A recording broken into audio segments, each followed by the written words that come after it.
हाय दोस्तों, मैं प्रीथा सा काउंसलर आज एक नया प्रीथा से पूछो एपिसोड लेके आई हूँ। आज हम एक अदृश्य बीमारी के बारे में बात करेंगे। आप स्त्री हो या पुरुष, नास्तिक या आस्तिक, ये बीमारी किसी को भी हो सकती है। तो चलिए शुरू करते हैं।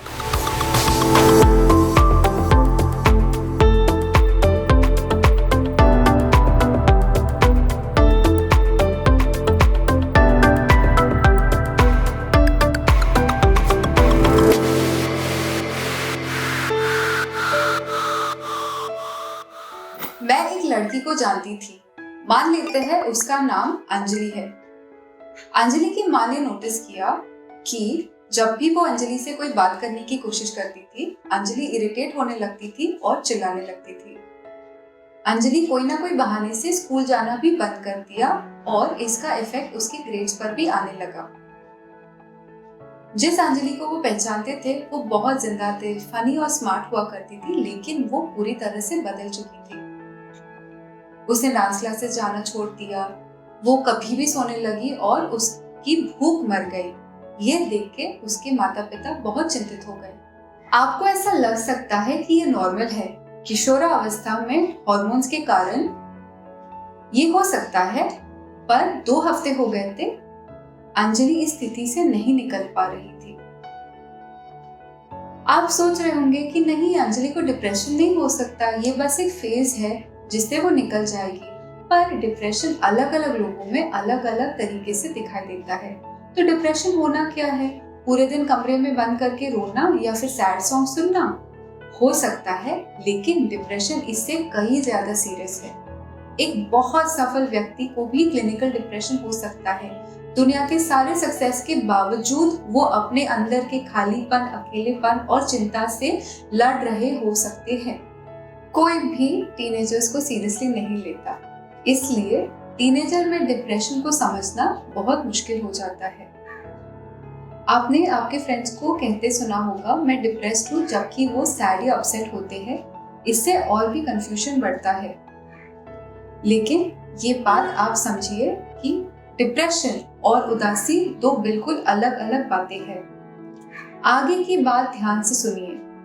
अगर जो आपको 2 हफ्ते से ज्यादा लो महसूस हो रहा है, या आपको आत्महत्या के ख्याल आ रहे हैं, या आपको जिस चीजों में पहले मन लगता था अभी किसी चीज में मजा नहीं आ रहा है, तो आप तुरंत अपने नजदीकी किसी मेंटल हेल्थ प्रोफेशनल से मिलिए। डिप्रेशन के लक्षण 2 हफ्ते से लेकर 2 साल तक रह सकते हैं। ये डायग्नोसिस से पता चलता है। डिप्रेशन के कई सिम्टम्स होते हैं, जैसे निराशा या बेबसी फील करना, किसी काम में मन ना लगना या फिर काम में रुचि ना होना, थकावट और हमेशा सुस्त फील करना, नींद ना आना या नींद से जुड़ी हुए कोई भी प्रॉब्लम्स, हमेशा खुद को हेट करना, खुद को किसी भी काम का ना समझना, चिंता के लक्षण जैसे घबराहट, बेचैनी, डर, सांस फूलना या धड़कनें तेज हो जाना, पसीना आना, मांसपेशियों का फड़कना या कांपना और कभी भी मूड चेंज हो जाना। डिप्रेशन से यौन रुचि भी कम हो सकता है। पुरुष में डिप्रेशन गुस्सा, चिड़चिड़ाहट, रिस्की बिहेवियर और अल्कोहल और ड्रग अब्यूज के रूप में भी फूटता है। इसलिए वे अपना डिप्रेशन आइडेंटिफाई नहीं कर पाते हैं और हेल्प भी नहीं मांगते। मैं समझ सकती हूँ आप क्या सोच रहे हैं, पर ये सब ठीक हो सकता है और आप इससे निकल सकते हैं। डिप्रेशन के कारण, डिप्रेशन आपके खून में हो सकता है। सुंदर आंखें, तिरछी नाक के साथ मानसिक बीमारियां भी आप आपके पेरेंट्स या खानदान से पाते हैं। डिप्रेशन आपके दिमाग में भी हो सकता है। केमिकल लोचा के कारण हैप्पी हार्मोन्स जैसे सेरोटोनिन और डोपामिन की कमी की वजह से भी डिप्रेशन होता है। लाइफ के उतार चढ़ाव जैसे किसी प्रियजन की डेथ, ब्रेकअप, पैंडेमिक से भी डिप्रेशन हो सकता है। अगर आपको अब्यूज सहना पड़ा हो, बुलिंग के शिकार हो, या फिर घरेलू हिंसा देखा हुआ है, या फिर कोई भी प्रेजेंटेशन को लेकर टेंशन है, इन कारणों की वजह से भी डिप्रेशन हो सकता है। अगर किसी को शुगर, एस्थमा या फ्रैक्चर हुआ है, क्या आप उसको जज करते हैं? नहीं, उल्टा आप उसकी मदद करते हैं। तो अगर जो किसी को डिप्रेशन हुआ है तो आप उसे क्यों जज करते हैं? ये तो एक नॉर्मल बीमारी है जिसका इलाज हो सकता है। इसका आप दिखावा नहीं कर रहे हो, ना कि ये अटेंशन लेने के लिए कोई एक्सक्यूज है। ये एक रियल बीमारी है जो दिमाग के केमिकल असंतुलन के कारण होता है। डिप्रेशन से बचे रहना जैसे कार मेंटेनिंग और सर्विसिंग करना जैसा है। आपको मालूम है कि कार को एक्सीडेंट ना भी हुआ हो या फिर बंद भी नहीं पड़ा हो, फिर भी हम कार सर्विसिंग करते रहते हैं। इससे गाड़ी स्मूथली चलती रहती है। सिमिलरली, अगर जो आपका ब्रेन जो एक बहुत कॉम्प्लेक्स मशीन है कार से भी, उसकी भी तो केयर और सर्विसिंग होती रहनी चाहिए। जिंदगी में बहुत सारे उतार चढ़ाव होते हैं जिसका निशान हम पे पड़ता है, लेकिन रेगुलर केयर लेने से ये निशान से भी हम निकल सकते हैं। अगर आप अंजलि की तरह कोई टीनेजर है और आपको डिप्रेशन है, आप क्या कर सकते हैं? नंबर 1, आप एक सपोर्ट सिस्टम क्रिएट कीजिए। ये कोई भी हो सकते हैं, आपके पेरेंट्स, आपके टीचर्स, आपके फ्रेंड्स। ये बेसिकली वो लोग हैं जिनसे आप खुल के बात कर सकते हैं जब भी आप लो फील कर रहे हैं। सेल्फ केयर बहुत जरूरी है। इसके लिए आपको राइट टाइम पे खाना खाना चाहिए, वो भी हेल्दी खाना। जंक फूड से दूर रहिए।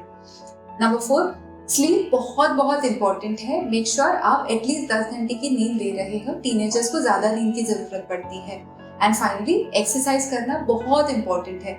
हाँ, शायद थोड़ा बोरिंग है, लेकिन आपको मैराथन भागने की जरूरत नहीं है। Just 30 minute cycling, skipping, dancing, आपने लाइट एक्सरसाइज किया तो बॉडी में एंडोर्फिन नाम के हैप्पी केमिकल्स रिलीज होते हैं, जिनसे आप फोकस कर पाएंगे और आपको फिर से एनर्जी भी मिलेगी।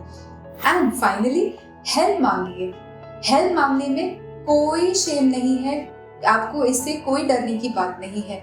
आप ऐसे मत सोचिए कि थेरेपी सिर्फ पागल लोगों के लिए है या वीक लोगों के लिए। थेरेपी से सबको फायदा होता है, आपको भी डेफिनेटली होगा।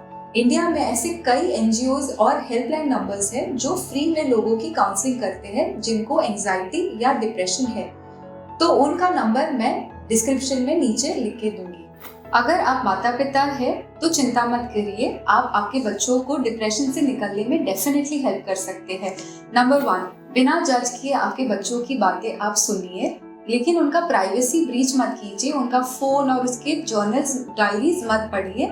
बिना जोर जबरदस्ती किए उनके प्रॉब्लम्स को अंडरस्टैंड करने की कोशिश कीजिए और उनको बार बार एहसास दिलाते रहिए कि आप अभी भी उनसे उतना ही प्यार करते हैं, bye hugging them constantly.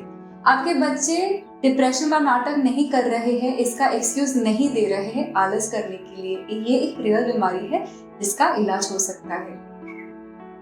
Depression होना आपके पेरेंट होने का फेलियर नहीं है, तो ये कभी आप पर्सनली मत लीजिए। किसी को भी सर्दी, जुकाम, बुखार हो सकता है, तो आपके बच्चों को भी डिप्रेशन हो सकता है, और हुआ तो आप उनको डेफिनेटली उससे भी निकाल सकते हैं। ये बच्चे हैं तो उनको प्लीज बच्चे जैसे रहने दीजिए और उनपे अननेसेसरी स्ट्रिक्टनेस और सख्ती मत दिखाइए। सिर्फ इंश्योर करिए कि वो हेल्दी खाना खा रहे हैं, टाइम पे सो रहे हैं और उनको बेसिक एक्सरसाइज मिल रहा है। ये बीमारी स्कैरी लग सकता है, बट ट्रस्ट मी, इसका इलाज है और सही ट्रीटमेंट और सही सपोर्ट से इससे कोई भी निकल सकता है। अगर आपको ये वीडियो पसंद आया है तो लाइक और शेयर कीजिए। आपको मुझसे बात करनी है तो कमेंट में हाय लिखिए, मैं हमेशा आपके साथ हूँ। मैं प्रीथा शाह काउंसलर। अगले एपिसोड में हम डिप्रेशन के डिफरेंट टाइप्स के बारे में डिस्कस करेंगे। तब तक के लिए बाय।